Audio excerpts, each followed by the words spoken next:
O assunto do vídeo de hoje é uma síndrome que pode tirar a autonomia de uma pessoa.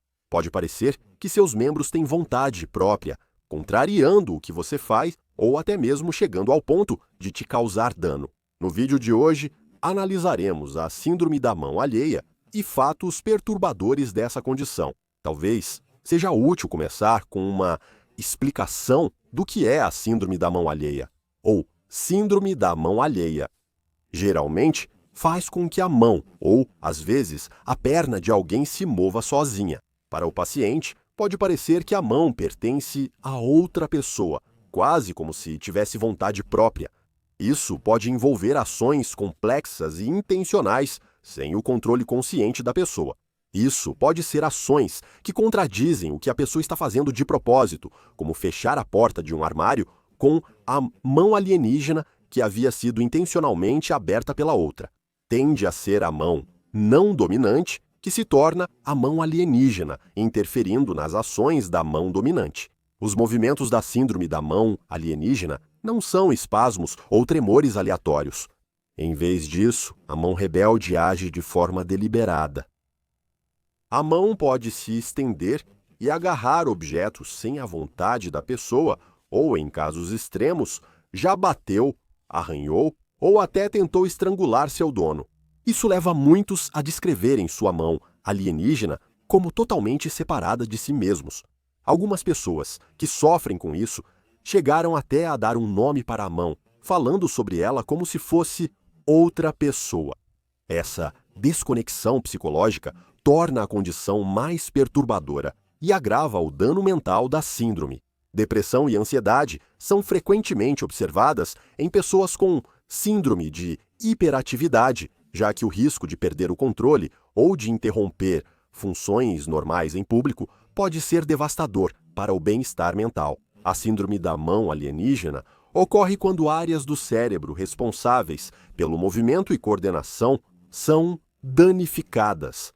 Seria um eufemismo dizer que o cérebro é um órgão complexo, mas é importante notar como diferentes lobos e hemisférios trabalham juntos e dependem do processamento de informações de diferentes partes para interpretar completamente o mundo ao nosso redor. Danos a uma parte do cérebro podem afetar a função de outra parte do cérebro. As principais causas da síndrome da mão alienígena são AVC, lesões cerebrais e doenças neurodegenerativas, como Alzheimer. Essas condições podem afetar 3 áreas do cérebro e causar síndrome da mão alienígena, sendo o tipo de síndrome da mão alheia determinado pela região danificada. Nenhum caso dessa síndrome será exatamente igual ao outro. Os danos cerebrais raramente são iguais, então suas consequências variam sempre. Se o lobo frontal for danificado, a mão alienígena realizará comportamentos de agarrar e apalpar, interferindo nas ações intencionais da pessoa. Se o corpo caloso, o grosso feixe de nervos que conecta os 2 hemisférios do cérebro, for danificado, um conjunto diferente de sintomas irá se manifestar. Normalmente, ele permite que ambos os lados do cérebro se comuniquem e coordenem os movimentos, enquanto regulam os movimentos involuntários. Se danificado, cada mão agirá de forma independente, às vezes até trabalhando contra a outra, como abotoar e desabotoar uma camisa simultaneamente. Se o lobo posterior for danificado, a mão alienígena tende a fazer movimentos mais complexos e direcionados, como manipular objetos com habilidade. No entanto, pode haver uma sobreposição de sintomas se mais de uma dessas áreas do cérebro for danificada. Sobre a história da síndrome da mão alienígena, é difícil afirmar se há exemplos históricos. É difícil analisar condições psicológicas antigas, já que o entendimento do cérebro surgiu apenas séculos depois. Diagnosticar qualquer condição séculos depois pode ser especialmente difícil. Na Europa medieval, condições médicas inexplicáveis eram geralmente interpretadas pela religião e superstição. Antigamente, pessoas com síndrome da mão alienígena podiam ser vistas como possuídas por demônios ou amaldiçoadas por bruxas. Isso é apenas especulação, pois há pouca ou nenhuma evidência do que seria considerado síndrome da mão alheia.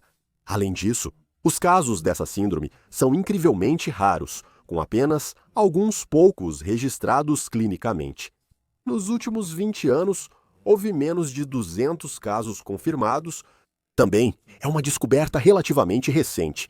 Nossa compreensão da síndrome de adaptação ao estresse começou no início do século XX.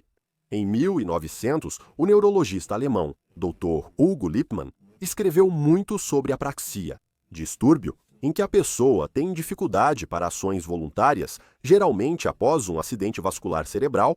Pode envolver, por exemplo, pedir para pentear o cabelo, mas não conseguir usar o pente direito. Apesar de não focar na síndrome da mão alheia, suas observações sobre pacientes com dificuldade de controlar movimentos e danos cerebrais foram base para futuras descobertas. Em 1908, o Dr. Kurt Goldstein, neurologista alemão, observou pessoas com lesões cerebrais. Ele notou que algumas pessoas tinham dificuldade de coordenação ou movimentos voluntários. Goldstein relatou pacientes com movimentos automáticos ou descontrolados dos membros. Ele relatou casos em que a mão de um paciente fazia ações complexas sem intenção. Diferente dos espasmos, essas ações pareciam intencionais e até disruptivas, mas sem ligação com o planejamento consciente do paciente. Goldstein viu esses movimentos involuntários como resultado do cérebro ser um organismo integrado. Ele acreditava que danos cerebrais podiam causar interrupções no controle motor, percepção e intencionalidade. Segundo Goldstein, esses movimentos involuntários não eram aleatórios, mas indicavam falha na coordenação e intenção normais do cérebro. Ele via o membro como temporariamente autônomo, agindo sem integração ao senso de identidade unificado da pessoa. A descrição dele é impressionante em como se aproxima da nossa compreensão atual da síndrome da mão alienígena. A síndrome ganhou destaque em 1972, após relato de caso pelos Drs. S. Byron e J. Jedniak em revista científica. Eles relataram um paciente que, após um tumor, desenvolveu movimentos involuntários na mão esquerda. A paciente relatou que sua mão esquerda agia por vontade própria, às vezes fazendo ações contrárias ao que desejava. Por exemplo, ao tentar abotoar a camisa com a mão direita, a mão esquerda dela ativamente desabotoava. O estudo de caso foi essencial ao evidenciar duas características principais da síndrome: ausência de controle consciente do membro afetado e sensação de que ele não pertence à paciente. Nas décadas de 80 e 90, aumentaram os registros da síndrome da mão alienígena. Pesquisadores passaram a classificar a síndrome em 3 tipos, conforme a área do cérebro afetada. Um exemplo notável é o de Karen Bryan, de Nova Jersey. Karen tinha epilepsia, e um tratamento extremo para isso era uma colostomia do corpo caloso, onde os nervos do corpo caloso são cortados para evitar crises epilépticas. Esse procedimento separa o cérebro em 2, cortando a ligação entre os hemisférios. A cirurgia de Karen parou as convulsões dela, mas ela ficou com a síndrome da mão alienígena. Ela foi ao médico para explicar os sintomas, mas o médico precisou pedir para ela parar de desabotoar a própria roupa. Karen não fazia ideia de que sua mão esquerda estava despindo ela. Ela contou que a mão agia sozinha, escondendo objetos ou apagando cigarros, sem que ela percebesse. Ainda pior, sua mão esquerda fazia mal a ela. Ela dava tapas no próprio rosto, e há até relatos de pessoas sendo estranguladas por sua mão alienígena. Há diversos tratamentos para a síndrome da mão alienígena. Em alguns casos, o trauma ou dano ao cérebro eventualmente começa a se reparar sozinho. Quando o dano ao cérebro não estiver mais presente, a síndrome da mão alienígena deixará de ser um problema. Quando há danos permanentes ou degenerativos, é preciso intervir. Para Karen, a medicação resolveu. Anticonvulsivantes ou bloqueadores neuromusculares podem limitar movimentos indesejados. Dar um brinquedo anti-estresse à mão alienígena pode reduzir movimentos indesejados. Para alguns, a terapia cognitiva ou física ajuda a recuperar o controle dos membros, e há quem use injeções de toxina botulínica para restringir movimentos. A descoberta da síndrome da mão alienígena ampliou mais do que o catálogo de distúrbios neurológicos. Ela proporcionou uma janela profunda para a relação entre consciência, intenção e movimento voluntário. O fato de uma pessoa poder perder o controle sobre um membro e ainda assim permanecer totalmente consciente dele desafiou as noções predominantes de livre-arbítrio e unidade do eu. Isso despertou interesse não apenas entre neurologistas, mas também entre filósofos e cientistas cognitivos que buscavam entender a base neurológica da agência e da autopercepção. A condição entrou para a cultura popular. O filme Doutor Fantástico mostra um ex-nazista cientista nuclear colaborando com os americanos. No filme, sua mão direita enluvada age por conta própria, tentando enforcar o doutor e fazendo o gesto nazista. O filme foi lançado antes da descoberta da síndrome, mas a condição às vezes é chamada Síndrome de Doutor Fantástico, em referência ao filme.